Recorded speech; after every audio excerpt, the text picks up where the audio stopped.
브리핑 시작하겠습니다. 더 빠르게, 더 강하게, 더 선명하게 행동합니다.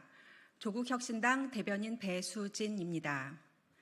오늘은 두 건의 브리핑을 하겠습니다. 윤석열 대통령은 이태원 참사 특별법을 읽어보기는 한 겁니까?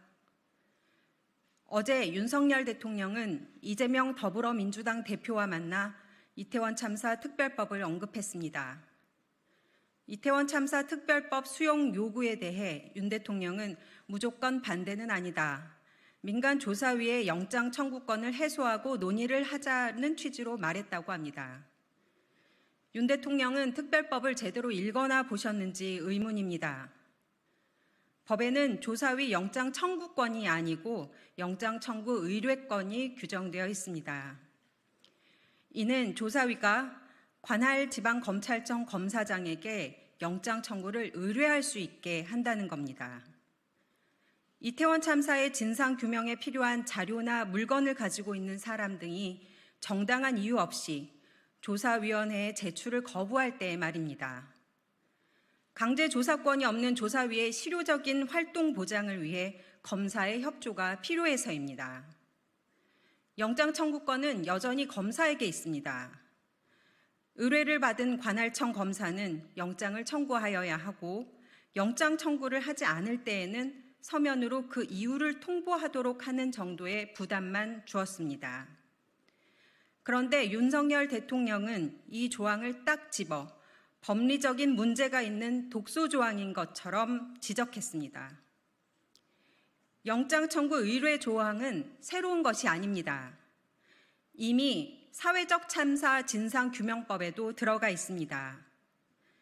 세월호 특조위에 대한 활동 방해가 상상 이상이었던 점에 착안해 사참위의 제대로 된 활동을 보장하기 위해 마련한 조항입니다. 이 사참위의 영장 청구 의뢰가 문제가 됐던 적이 있나요?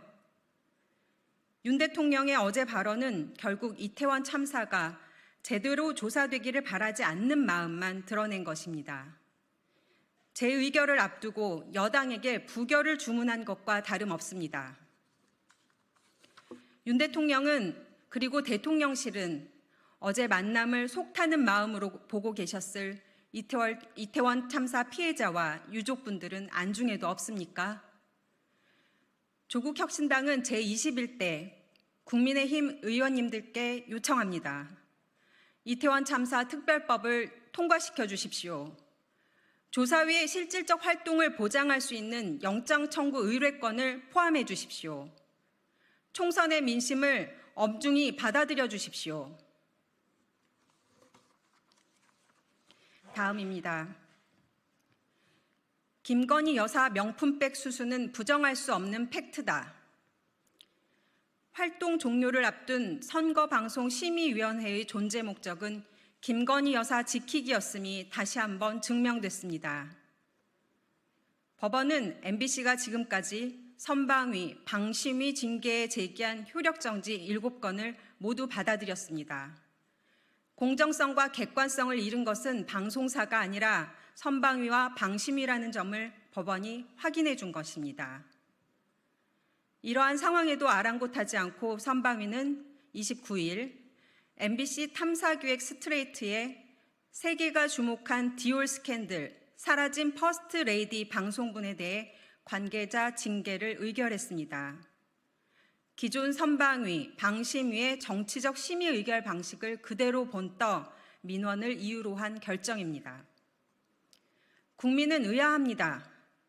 시사 프로그램에서 김건희 여사가 명품백을 수수한 영상, 23억 원의 수익을 거두었다는 검찰 의견서를 방송에 내보낸 것이 왜 선거방송입니까? 그리고 방송에서 사실을 보도한 게 공정성과 객관성을 결여한 것입니까? 이걸 보도한 다른 방송사는 왜 그대로 두는 겁니까? 이번 총선 관련해 선방위는 현재까지 30건의 법정 제재를 의결했습니다. 최고 수위 제재인 관계자 징계도 13건이나 됩니다. 제재 대부분이 정부 여당에 대한 비판 보도이고 MBC에 대한 제재가 절반 이상을 차지합니다. 결국 MBC 표적심의이고 방송사 보도를 틀어막는 방틀막입니다.